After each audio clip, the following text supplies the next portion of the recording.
Welcome to Sparta, 480 BC, a civilization forged in iron. Their society, a rigid hierarchy, built for war.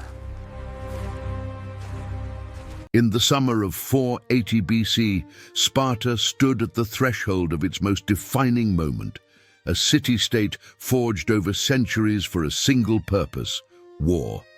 While a Persian army of unimaginable proportions descended from the north, 300 of its finest warriors marched toward a mountain pass called Thermopylae, knowing they would probably never return.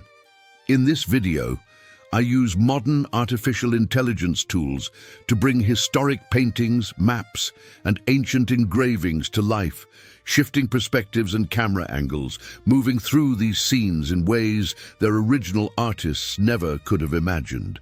The goal is not just to observe the past, but to step into it, to walk through Sparta as it once was, and try to imagine what it would have been like to stand here in the city that forged the most feared warriors of the ancient world.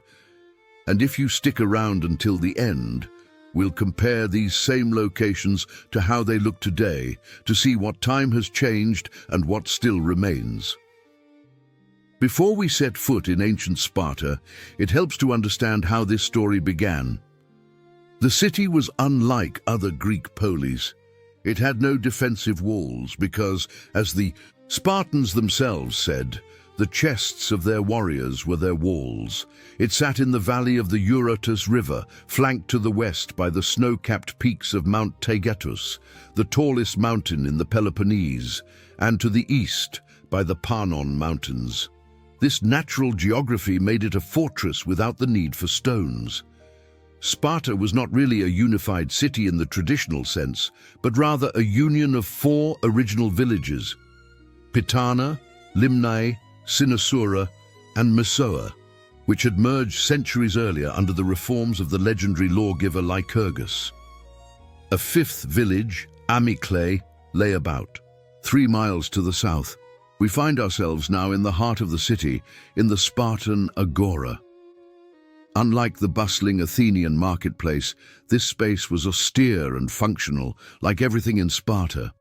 There were no merchants shouting their wares here, no philosophers debating under ornate colonnades. The Spartan agora served as a gathering point for citizens, a place where orders were transmitted, military mobilizations were announced, and the rituals that held this warrior society together were performed. The buildings surrounding it were simple, constructed of sun-dried mud bricks and red clay roof tiles, without the architectural pretensions of other Greek cities. Here also stood the Persian Stoa, a colonnade that, according to Pausanias, displayed statues of Persian commanders defeated in battle by the Greeks, a constant reminder of past victories. Ascending the hill that dominated the city, we reached the Spartan Acropolis. Here rose the sanctuary of Athena Chalkioikos, whose name means she of the bronze house. It was the oldest and most important temple in Sparta, and its interior walls were decorated with bronze sheets depicting mythological scenes, including the birth of Athena. The goddess was the protector of the city, also known as Poliochos, guardian of the polis, and here warriors came before departing for battle to offer sacrifices and seek her favor. The temple had been renovated at the end of the 6th century BC, and the Spartan sculptor Leonidas had created both the bronze reliefs and the cult statue of the goddess. This place also served as a sacred refuge, an inviolable asylum where those accused of crimes could seek temporary protection from their pursuers. Descending toward the east, near the banks of the Eurotas River, stood one of the most significant places for Spartan youth, the sanctuary of Artemis Orthia. This was the setting for one of the most brutal rituals in the ancient world, the diamastagosis, where young men were flogged before the altar of the goddess as part of their initiation into adulthood. The goal was not punishment, but to test their resistance to pain, an essential quality for the Spartan warrior. The boys had to attempt to steal cheeses from the altar while being beaten with whips by their elders. A priestess held the wooden image of the goddess during the ceremony, and it was said that if the floggers showed mercy, the statue would grow so heavy she could barely hold it, a sign of divine displeasure. Here also, young Spartan women participated in ritual dances and processions at dawn, carrying offerings as the Pleiades stars rose above the eastern horizon. Imagine walking through the streets of Sparta at this crucial moment in history. You would not find the bustle of other Greek cities. Spartan men spent most of their lives in military barracks, training, eating, and sleeping alongside their brothers in arms until age 30. The houses were modest, almost Spartan in the modern sense of the word, built without ostentation because the law forbade personal luxury. What you would find were women moving with a freedom unknown in the rest of Greece. Spartan women could own property, inherit land, conduct business transactions, and received education in reading, writing, and athletics. While their husbands lived in the barracks, they managed the estates and domestic affairs with an autonomy that scandalized the Athenians, who dismissively called them thigh showers because of their shorter dresses and freedom of movement. Near the river, in an open field, we observe young men in the midst of training. This was the agoge, the rigorous education system that turned Spartan boys into the most feared warriors in Greece. At age 7, boys were taken from their families and grouped into packs called agoge, where they learned to survive with the bare minimum: little food, scant clothing, no comforts.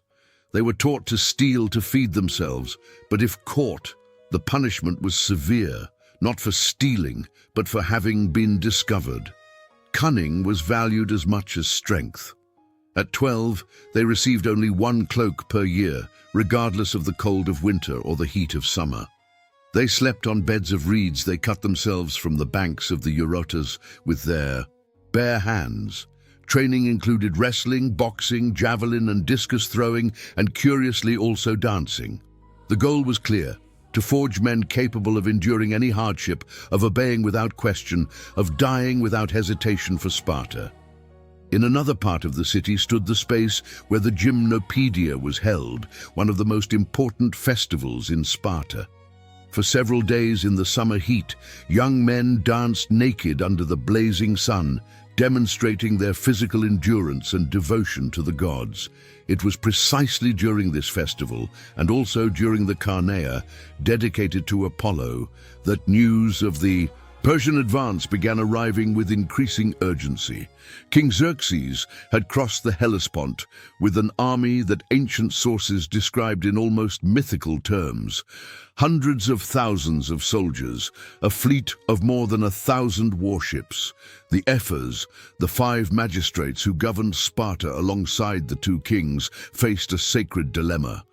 The law forbade military operations during religious festivals, but the threat was too imminent to ignore. It was then that King Leonidas made his decision. He could not mobilize the complete army without violating the sacred laws that had governed Sparta for centuries, but he could depart. With his personal guard of 300 men, the Hippes carefully selected. Each of them was a father of living sons, to ensure the continuity of their family lines. This advance force would march north to join other Greek contingents and defend the pass of Thermopylae, the hot gates, while the rest of Sparta waited for the festivals to end before sending the full army. Leonidas knew what this mission meant. The oracle at Delphi had prophesied that Sparta would lose a king to survive the invasion. When Xerxes sent messengers demanding he surrender his weapons, his response would pass into history. Mollenleib, come and take them yourself. Walking south of the city, we reach the Menelaean, a sanctuary dedicated to Menelaus and Helen, the legendary rulers of Sparta whose story had sparked the Trojan War centuries before. This pyramid-shaped temple rose on a hill east of the Eurotas, in a place called Thermopylae, offering panoramic views of the valley and the imposing Mount Taygetus. Modern excavations have revealed remains of Mycenaean mansions near the site, suggesting this area was the center of Bronze Age Sparta. For the Spartans of 480 BC, these mythical heroes were not simply characters of legend, but ancestors whose warrior spirit ran through their veins. The cult of Menelaus and Helen had begun in the 8th century and continued with vigor, connecting contemporary Spartans to their heroic past. At the heart of the Spartan social system were the syssitia, the communal meals where all male citizens, including the two kings, shared the same simple food. The famous black broth, a soup of pork, blood and vinegar that horrified visitors from other Greek cities. A Syracusan who tasted it remarked that he now understood why Spartans did not fear dying in battle. Each citizen had to contribute a monthly portion of barley, wine, cheese and figs. Anyone who could not pay lost their full citizenship and became a second-class citizen. These meals were not just nutrition, they were the social glue that held warriors together, forging the bonds of brotherhood that would make them invincible on the battlefield. Beyond the limits of the city proper, the lands of Laconia stretched out, worked by the Helots, the subjugated population that performed all agricultural and domestic labor. This servile class, descendants of peoples conquered by Sparta centuries earlier, especially the Messenians, greatly outnumbered Spartan citizens, perhaps by a ratio of 7-1.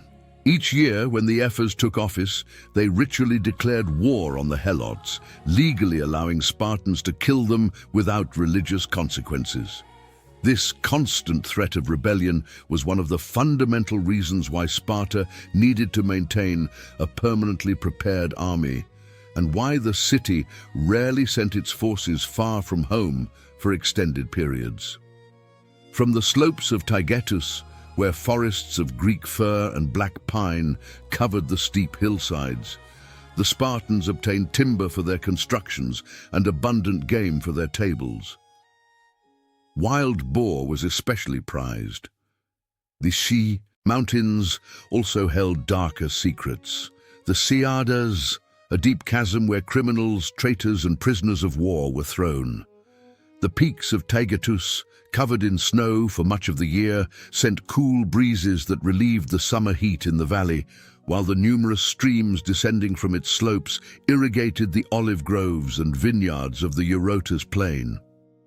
At this precise moment in history, as Leonidas and his 300 marched north, Sparta lived in a palpable but contained tension. Spartan women, famous for their strength and sharp tongues, bid farewell to their sons and husbands with the phrase that would become legendary: "Return with your shield or on it." There was no place for cowardice in this society. Warriors who fled from battle lost their citizenship, their rights, their honor. They were called tresants, the tremblers, and lived the rest of their days as social outcasts, forced to wear distinctive clothing with colored patches and shave only half their face so everyone would know of their shame. Knowing what we know now, it seems strange to think how ordinary this place must have seemed at that moment to those who lived here. The Spartans of 480 BC did not know they were living through one of the most decisive moments in Western history. They did not know that the 300 marching toward Thermopylae would become an eternal symbol of sacrifice and valor. They were simply doing what they had always done for generations: preparing for war, honoring their gods, training their young. The battle that was coming would change the course of Greek civilization and, by extension, all of Western civilization. But for those who lived here, it was simply the fulfillment of a sacred duty in the city of warriors. Now I want to bring you into the present and show how these places look today. Thanks for being here, and if you have ideas or suggestions for future cities, share them in the comments. Let's get into it. Modern Sparta was refounded in 1834 by King Otto of Greece, built according to Bavarian urban planners' designs on the same site where the ancient city once stood. Today it is a quiet city of wide, tree-lined avenues and neoclassical buildings, very different from the austere warrior polis. At the end of the main street, Konstantinou Palaiologou, a bronze statue of Leonidas erected in 1969, gazes toward the modern sports stadium, with the inscription Molon Lab carved into its marble base. The archaeological site of ancient Sparta lies just north of the modern center, behind the statue of Leonidas. Few buildings remain standing from Sparta's age of glory, as most visible structures today date from the Roman period, confirming the prediction of the historian Thucydides that future generations would hardly believe in Sparta's power based solely on its ruins. The ancient theater is being actively excavated and restored by Greek archaeologists. The Archaeological Museum of Sparta, located in the modern city center, houses invaluable treasures of Spartan history, including the famous marble torso known as Leonidas, a 5th century BC sculpture depicting a hoplite wearing a Corinthian helmet decorated with ram-shaped cheek pieces. Though there is no certainty it represents the king, the piece captures the essence of the Spartan warrior with an intensity that transcends millennia. The sanctuary of Artemis Orthia remains near the banks of the Eurotas, now a modest site with remains of the Roman theatre built in the 3rd century AD to accommodate tourists who came from across the empire to witness the flogging rituals.